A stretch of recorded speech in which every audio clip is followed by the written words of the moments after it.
অবৈধ অস্ত্র উদ্ধার সহ আইন শৃঙ্খলা পরিস্থিতি নিয়ন্ত্রণে সরকার ব্যর্থ বলে মন্তব্য করেছেন বিএনপির মহাসচিব মির্জা ফখরুল ইসলাম আলমগীর। সকালে ঠাকুরগাঁওয়ের নিজ বাসভবনে সাংবাদিকদের সাথে মতবিনিময় সভায় এসব মন্তব্য করেন তিনি। এ সময় মির্জা ফখরুল বলেন, এখন পর্যন্ত দেশের আইন শৃঙ্খলা পরিস্থিতির তেমন কোনো উন্নতি নেই। সরকার অস্ত্র উদ্ধার করতে পারেনি, সবাই খুব উদ্বিগ্ন। এটি সরকারের ব্যর্থতা। তিনি আরও বলেন, সবাই আশাবাদী নির্বাচন চলাকালীন সময়ে দেশের পরিস্থিতির উন্নতি হবে। এখন পর্যন্ত নির্বাচনের পরিস্থিতি ভালো, প্রচারণা শুরু হলে পরিস্থিতি বোঝা যাবে। বিএনপি মহাসচিব আরও বলেন, ক্ষমতায় এলে ভারতের সঙ্গে অভিন্ন পানির ন্যায্য হিস্যা আদায় করবে বিএনপি।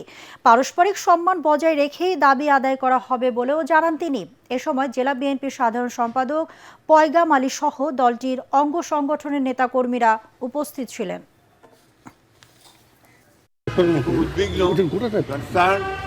মনে করি এটা সরকারের একটা ব্যর্থতাই বলবো যে তারা উদ্ধার করতে পারেনি, একবারে সব শেষ করে দিলেন। সেইরকম একটা উন্নত হয়েছে বলে আমার কাছে মনে হয়।